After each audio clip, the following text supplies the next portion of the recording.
Assalamualaikum warahmatullahi wabarakatuh. Perkenalkan, nama saya adalah Mutiara Nabila, NIM 21033140, BP 21, Prodi Pendidikan Fisika Universitas Negeri Padang. Baiklah, di sini saya akan menjelaskan tentang pengukuran besaran fisika. Hakikat pengukuran dalam fisika.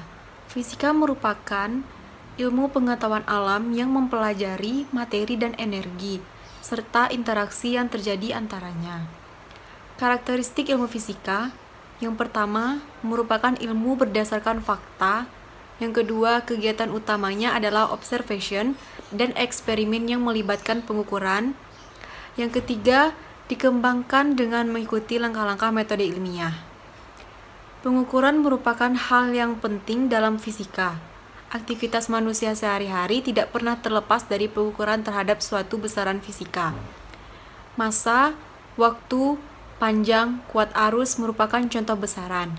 Sedangkan 2 kg, 2 jam, 1,6 meter, dan 2 meter menyatakan nilai besaran dan satuannya.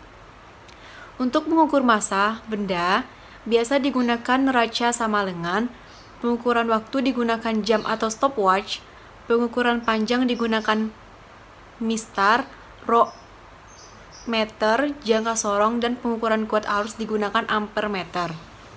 Dengan demikian, pengukuran dapat diartikan sebagai kegiatan membandingkan besaran suatu benda dengan alat ukurnya sehingga diperoleh nilai besaran yang diukur beserta satuannya. Besaran dan pengukurannya terbagi dua, yang pertama besaran pokok dan yang kedua adalah besaran turunan. Besaran pokok adalah besaran yang satuannya telah ditetapkan atau didefinisikan terlebih dahulu. Pertama panjang, SI-nya meter, lambang satuannya M. Yang kedua massa, SI-nya kilogram, lambang satuannya kg. Yang ketiga waktu, SI-nya sekon, lambang satuannya S. Yang keempat suhu, SI-nya Kelvin, lambang satuannya K. Yang kelima kuat arus, SI-nya ampere, lambang satuannya A. Yang keenam intensitas cahaya, SI-nya kandela, lambang satuannya CD. Yang ketujuh jumlah zat, SI-nya mol, lambang satuannya mol. Yang kedua adalah besaran turunan. Besaran turunan adalah besaran yang satuannya diturunkan dari besaran pokok. Bisa kita lihat di sini. Yang pertama luas, dimensinya itu tuh L kuadrat, volume dimensi itu tuh L pangkat 3, kecepatannya itu tuh L T-1, percepatan yaitu L T-2, massa jenis ML-3, gaya ML T-2, tekanan ML-1 T-2, usaha ML2 T-2, daya ML2 T-3. Satuan dibedakan menjadi dua, yaitu satuan baku dan satuan tidak baku. Satuan baku merupakan satuan pembanding yang memberikan hasil yang sama apabila dilakukan oleh beberapa orang. Contohnya, meter, sentimeter, kilogram, gram, dan yang lain-lainnya. Yang kedua adalah satuan tidak baku. Satuan tidak baku merupakan satuan pembanding yang akan memberikan hasil berbeda apabila dilakukan oleh beberapa orang. Contohnya jangkal, harta, kaki, yard. Satuan internasional atau SI merupakan satuan yang telah disepakati secara internasional dan digunakan oleh berbagai negara. Beberapa alat ukur dilengkapi dengan skala nonius. Contohnya jangka sorong. Dengan mikrometer sekrup, dengan adanya nonius, maka hasil pengukuran bisa disampaikan dengan jumlah angka desimal semakin besar. Sebagai contoh, hasil pengukuran panjang pensil dengan menggunakan mistar diperoleh 12,2 cm, dengan jangka sorong mungkin hasilnya 12,19 cm, dan dengan mikrometer diperoleh hasilnya 12,195 mikrocentimeter. Dengan adanya nonius, nilai skala terkecil atau NST alat ukur dapat dibuat lebih kecil lagi. Mistar mempunyai NST 1 mm, jangka sorong NST noniusnya bermacam-macam, ada 0,1 mm, 0,05 mm, atau 0,02 mm. Hal ini karena MISTAR hanya memiliki skala utama dengan NST 1 mm. Jangka sorong di samping memiliki skala utama seperti MISTAR juga memiliki skala Nonius yang jumlahnya bermacam-macam. Ada yang jumlah skala Noniusnya sebanyak 10 skala yang terbagi dalam 9 skala utama. Ada yang jumlah skala Noniusnya sebanyak 20 skala yang terbagi dalam 39 skala utama. Dan ada juga yang jumlah skala Noniusnya sebanyak 50 skala yang terbagi dalam 49 skala utama. Sedangkan mikrometer sekrup juga memiliki skala utama yang NST-nya 0,5 mm dan Noniusnya sebanyak 50 skala yang nilainya sama dengan satu skala utama pada mikrometer. Tingkat ketelitian alat ukur tergantung besarnya NST alat ukur. Semakin kecil nilai NST-nya, semakin besar tingkat ketelitiannya alat ukur dan semakin akurat hasil yang diperoleh. Berikut adalah contoh dan bagi-bagian dari jangka sorong dan mikrometer sekrup.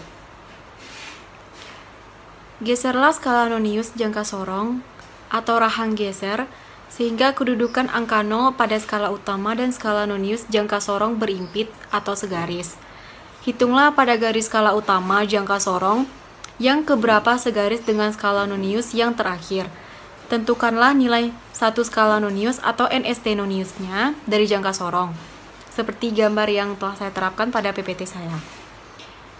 10 skala Nonius sama dengan 9 skala utama, 10 skala Nonius sama dengan 9 mm, atau skala utama jangka sorong sama dengan 1 mm. Jarak 1 skala Nonius sama dengan 9/10 mm sama dengan 0,9 mm. NST Nonius sama dengan bilangan bulat yang lebih besar dan berdekatan dengan 0,9 mm dikurang 0,9 mm sama dengan 1 mm dikurang 0,9 mm sama dengan 0,1 mm. Cara menyampaikan hasil pengukuran. Hasil suatu percobaan biasanya dinyatakan dalam bentuk data kuantitatif atas percobaan yang dilakukan.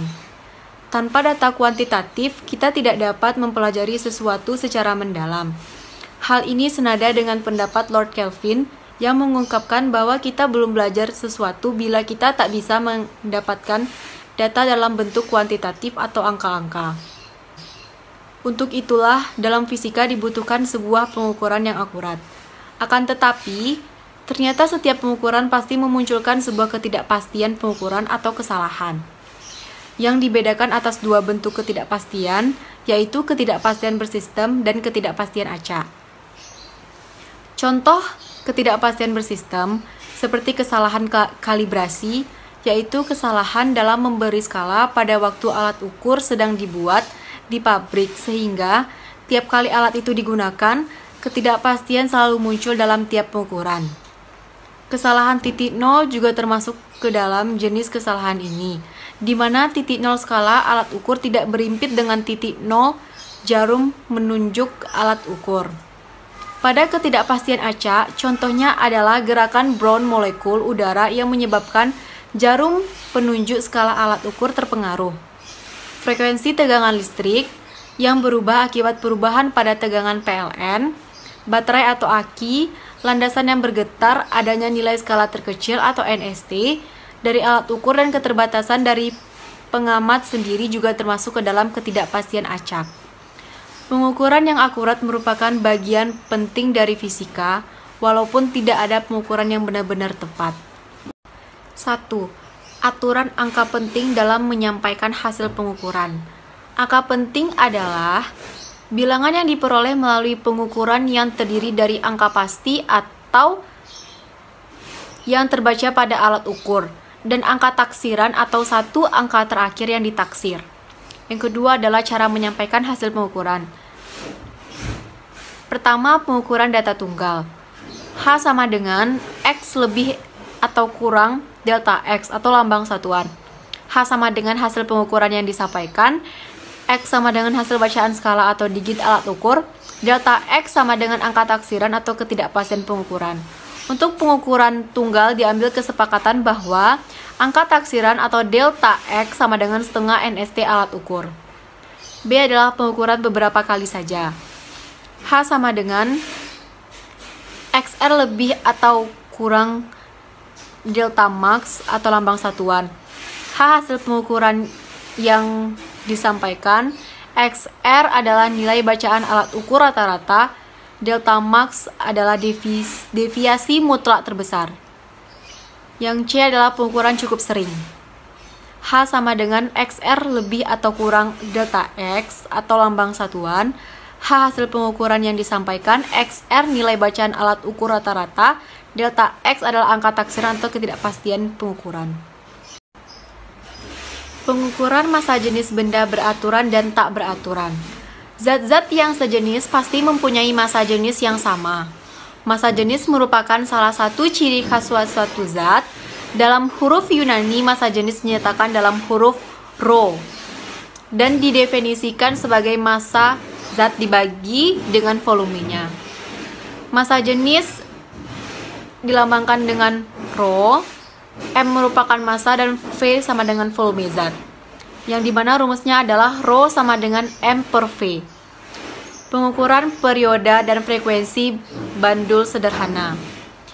Beberapa istilah yang sering digunakan untuk suatu gerakan atau kegiatan yang terjadinya berulang-ulang dihubungkan dengan waktu yang diperlukan adalah perioda dan frekuensi untuk gerak melingkar beraturan. Yang pertama adalah perioda atau dilambangkan dengan T, diartikan sebagai waktu yang diperlukan suatu titik untuk melakukan satu kali putaran. Bila N adalah jumlah putaran yang dilakukan suatu titik, maka dapat dirumuskan periode atau dilambangkan dengan T besar sama dengan T per N, di mana T adalah waktu, yang N adalah jumlah putaran. Yang kedua adalah frekuensi, dilambangkan dengan F, diartikan sebagai jumlah putaran atau N yang dilakukan benda tiap satuan waktu. Bila N adalah jumlah putaran yang dilakukan suatu titik, maka dapat dirumuskan frekuensi atau F sama dengan N per T, di mana N adalah jumlah putaran dan T adalah waktu. Sekian, terima kasih penjelasan dari saya. Mohon maaf jika ada kata-kata yang salah. Terima kasih. Assalamualaikum warahmatullahi wabarakatuh.